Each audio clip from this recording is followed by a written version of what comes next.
भगवान शिवजी की रुद्राक्ष माला, भक्त और भोलेनाथ की अद्भुत कथा। भगवान शंकर की रुद्राक्ष माला आपने कई लोगों को रुद्राक्ष पहने हुए देखा होगा। इसे धारण करने से व्यक्ति को सकारात्मक ऊर्जा मिलती है। रुद्राक्ष एक प्रकार का बीज होता है। रुद्राक्ष को भगवान शिव का वरदान माना गया है, जो संसार के भौतिक दुखों को दूर करने के लिए प्रभु शंकर ने प्रकट किया है। भगवान शिव का वरदान है कि रुद्राक्ष की अद्भुत महिमा का वर्णन शिव पुराण, लिंग पुराण, पद्म पुराण तथा अन्य पुरानी और अनेक धार्मिक ग्रंथों में किया गया है। रुद्राक्ष भगवान शिव की अमूल्य देन है। रुद्राक्ष सांसारिक दुखों और बुराइयों से छुटकारा दिलाता है। इससे हम आध्यात्मिक उन्नति प्राप्त कर सकते हैं। भक्ति और भोलेनाथ की कथा। राजस्थान के एक छोटे से कस्बे में भागवत भक्तों का जन्म हुआ। दोनों बड़े ही कर्तव्यनिष्ठ और श्रद्धावान थे। बचपन से लेकर जवानी तक दोनों ने अपना जीवन साथ में बिताया। जैसे ही बड़े हुए, घरवालों ने जिम्मेदारी का बोझ डाल दिया। घरवालों ने कहा, अब बड़े हो गए हो, कुछ कमाया भी करो। घरवालों की बात मानकर सेवाराम और मोतीराम ने कपड़े बेचने का काम प्रारंभ किया। कंधे पर कपड़ों का गट्ठा बांधकर वे गली गली, गांव-गांव कपड़े बेचने जाते थे। गर्मी के मौसम में सूती कपड़े और ठंड के मौसम में ऊनी कपड़े बेचते थे। एक बार दोनों दोस्त किसी गांव में सर्दी के मौसम में कपड़े बेचते समय सेवाराम की नजर एक वृद्ध महिला पर पड़ी। वह वृद्ध महिला बड़ी तीखी ठंड से कांप रही थी। सेवाराम को दया आ गई और उसने अपने कपड़ों की गट्ठा से एक कंबल निकालकर उसे वृद्ध माता को दे दिया। वृद्ध माता जब वह कंबल प्राप्त हुई तो वह बहुत प्रसन्न हुई और उन्होंने दिल से आशीर्वाद दिया, तुम दोनों दोस्त हमेशा प्रसन्न रहो। भगवान का आशीर्वाद सदा तुम पर बना रहेगा। और मां ने ऐसा आशीर्वाद देते हुए कहा, रुको, और अंदर चली गई। फिर घर में स्थापित एक छोटी सी शंकर भगवान की मूर्ति लेकर बाहर आई और सेवाराम के हाथ में देते हुए बोली, यह मेरे भोलेनाथ हैं, तुम इनकी सेवा करना। उनकी कृपा से तुम्हारे पास बहुत सी दुकान हो जाएगी और फिर तुमसे जीवन भर कमाते रहना, तब तुम्हें भटकना नहीं पड़ेगा। वृद्ध महिला की बात सुनकर मोतीराम हंसने लगा और माता से कहा, माता, हमें आशीर्वाद भले दो, लेकिन हमारे साथ ऐसा मजाक ना करो। हम गली गली घूमकर कपड़े बेचते हैं, हमारे पास इतना पैसा भी नहीं है कि आगे चलकर कोई दुकान खोल सके। वृद्ध माता ने कहा, चिंता मत करो, भगवान भोलेनाथ सब भला करेंगे। ऐसा कहकर वृद्ध माताजी ने वह मूर्ति सेवाराम के हाथों में सौंप दी। सेवाराम बड़ा श्रद्धालु और धार्मिक इंसान था। वह बहुत प्रसन्न हो गया और उस मूर्ति को अपने घर लेकर आया। दूसरे दिन दोनों व्यापार करने निकले और आज उन्हें व्यापार में बहुत अधिक धन मिला। धीरे धीरे व्यापार बढ़ता गया। दोनों ने मिलकर एक साइकिल ले ली और उस साइकिल पर कपड़े बेचने लगे और साइकिल के अगले हिस्से पर भगवान शंकर जी की मूर्ति को रखते थे। लोगों का विश्वास इनके प्रति बढ़ता गया।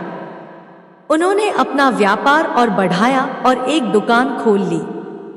अब दुकान के उद्घाटन पर उन्होंने भगवान शंकर जी की वही मूर्ति स्थापित की। लोग आए और इसे देखकर जैन की महिमा गाने लगे और भगवान शंकर की मूर्ति को प्रणाम करने लगे। अब पहले एक दुकान थी, धीरे धीरे व्यापार बढ़ने लगा। एक दुकान में दूसरी दुकान हुई। श्रीदेवी माता की भविष्यवाणी सच होने लगी, जो कहती थी कि मेरे भोले बाबा की कृपा से तुम्हारा व्यापार बढ़ते ही जाएगा। दोनों दोस्त वृद्ध होने लगे। अब कभी कभी सेवाराम दुकान पर आता था और कभी कभी घर ही बैठ जाता था। एक दिन जैसे ही सेवाराम दुकान पर आया, मोतीराम ने कहा, मेरे दोस्त, तुम अब घर मत बैठा करो, मैं तुम्हारे बिना नहीं रह पाता। सारी उम्र हमने साथ जीवन जिया है और इस वृद्धावस्था में तुम कभी घर बैठ जाते हो तो मेरा मन भी दुकान पर नहीं लगता। मैं तुमसे प्रार्थना करता हूँ, तुम रोज आया करो, जिससे कि हम दोनों का मन बहलाना रहे। एवं हंसते हुए बोला, अरे मित्र, आजकल मेरा मन घर के नजदीक बने एक शिवालय में अटका हुआ है। मैं रोज वहां जाता हूँ और भगवान शंकर जी की सेवा करता हूँ। सेवा करते करते समय व्यतीत हो जाता है, मुझे इस बात का ध्यान ही नहीं रहता। पर अगर तुम कह रहे हो तो मैं प्रयास करूंगा कि स्वयं जाकर देखूं। ऐसा कहकर सेवाराम अपने घर गया। अगले दिन हुआ, सेवाराम पुनः दुकान पर पहुंचा। आज दोपहर के 12 बजे चुके थे। मोतीराम ने कहा, मित्र, तुम आज फिर देर से आए, क्या बात हुई? सेवाराम ने कहा, आज मंदिर में थोड़ा पूजा पाठ था, मां वहीं चला गया, इसलिए नहीं आ सका। समय व्यतीत होता गया, 3-4 महीने निकल गए। एक दिन सेवाराम और थोड़ी देर से आया। मोतीराम ने कहा, आज फिर देर से आए, क्या बात थी? मंदिर में कोई कार्यक्रम था? सेवाराम हंसते हुए बोला, आज भोले बाबा ने मुझे अपने पास ही बिठा लिया और जाने नहीं दिया, इसलिए मुझे आने में देर हो गई। अभी बात चल रही थी कि सेवाराम बोला, मोतीराम, तुमसे एक बात कहूं। मोतीराम ने कहा, हाँ हाँ कहो, क्या बात है? सेवाराम बोला, मोतीराम, आज से तुम मुझे शिवराम कहकर पुकारो। मुझे शिवराम बड़ा अच्छा नाम लगता है। मोतीराम हंसते हुए बोला, इतनी सी बात है, मैं आज से तुम्हें शिवराम कहकर ही पुकारूंगा। और ऐसे बात करते करते शिवराम अपने घर चला गया। समय अपनी गति से चल रहा था। शिवराम अपना कार्य पूर्ण करके दुकान से 5 बजे अपने घर की ओर चला जाता था। एक दिन शिवराम जैसे ही घर की ओर जाने लगा, तभी मोतीराम ने कहा, अरे शिवराम, कल तुम दुकान पर मत आना।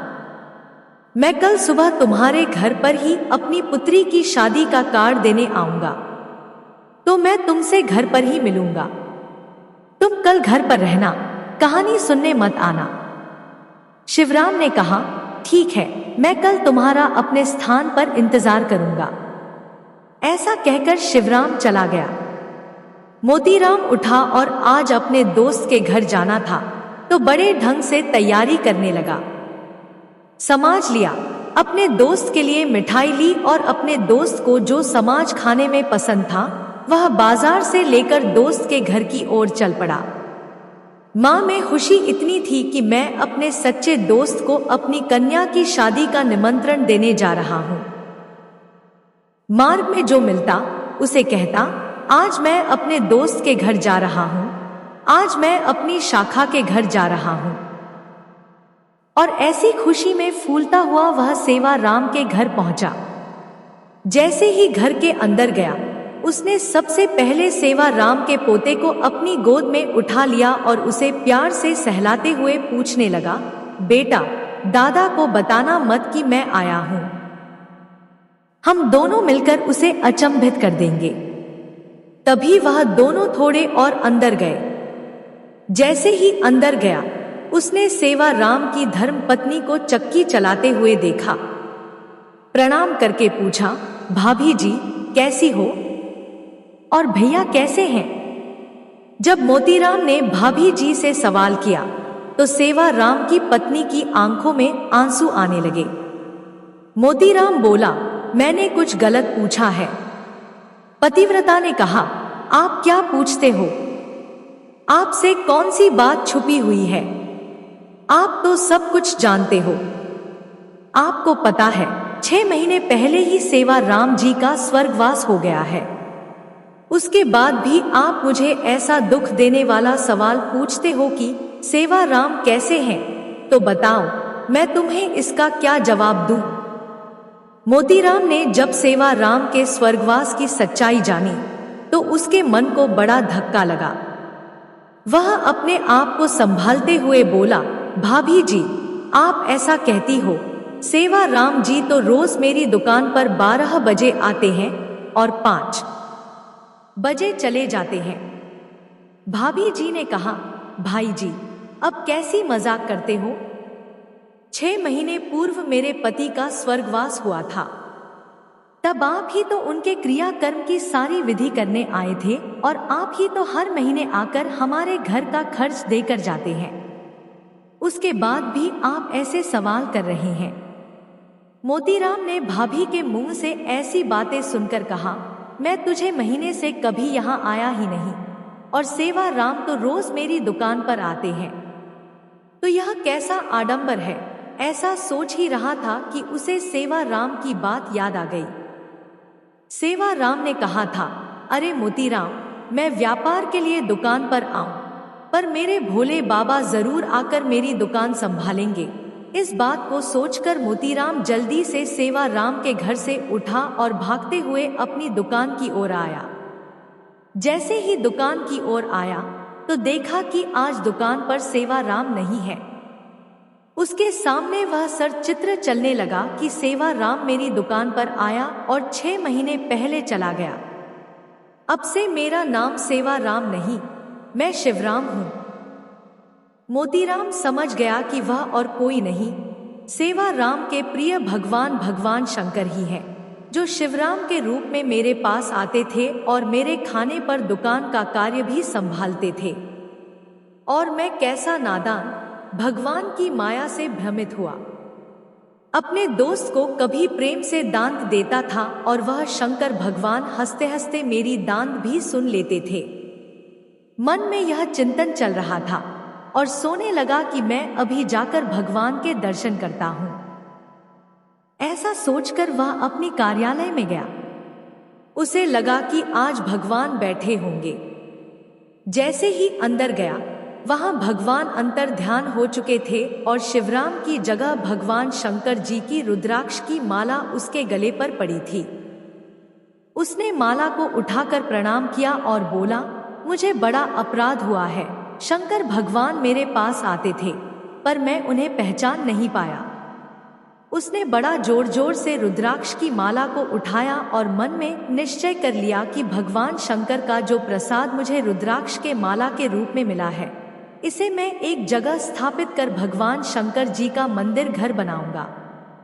कहते हैं उसने रुद्राक्ष की माला को एक जगह स्थापित कर एक छोटा सा मंदिर राजस्थान के प्रांत में बनाया।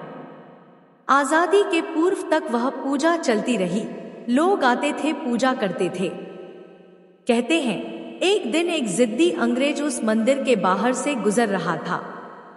उसे किसी ने बताया कि यहाँ हिंदू लोग पूजा करने आते हैं और वह बड़ा नाराज हुआ।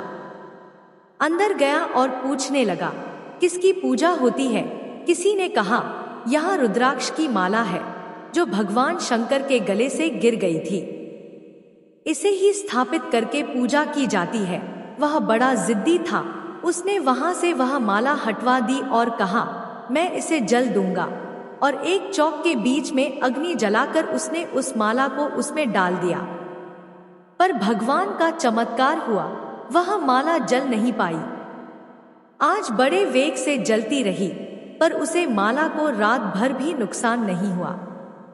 यह देखकर अंग्रेज बड़ा विस्मित हो गया और रात को जब अपने घर सोने गया तो भगवान शंकर जी के प्रकोप से उसके घर का सब कुछ जल गया। उसके घर में कुछ भी नहीं बचा। भगत भगत हुआ, घर से बाहर आया। तब उसे किसी ने कहा, अरे मूर्ख, यह तूने क्या किया? भगवान को क्रोधित कर दिया है। जो माला तूने मंदिर से उठाई है, वापस जाकर उसे मंदिर में रखकर तभी तुझे शांति मिलेगी। और वह अंग्रेज वापस इस मंदिर में आया और उसे माला को मंदिर के बाहर रखकर चला गया कि भगवान अपने भक्तों के लिए स्वयं काम करने आते हैं। अपने भक्तों का मान रखने के लिए किसी भी कार्य को करने के लिए तैयार हो जाते हैं। सेवाराम के लिए 6 महीने तक व्यापारी बनकर उसकी दुकान पर बैठे और अपने भक्तों के वचन के लिए रोज मंदिर के पट बंद हो जाते थे, तो 12 से 5 बजे तक आकर मोती राम के साथ दुकान पर बैठते थे। ऐसे हैं भगवान भोलेनाथ, जो अपने भक्तों की हर कामना पूर्ण करते हैं। विश्वास से सारे कार्य सिद्ध हो जाते हैं। इसलिए विश्वास रखना अपने परमात्मा पर, वह परमात्मा अपने भक्तों की हर मनोकामना अवश्य पूर्ण करते हैं और यह विश्वास हमारे मन में भी बना रहना चाहिए। जय भोलेनाथ।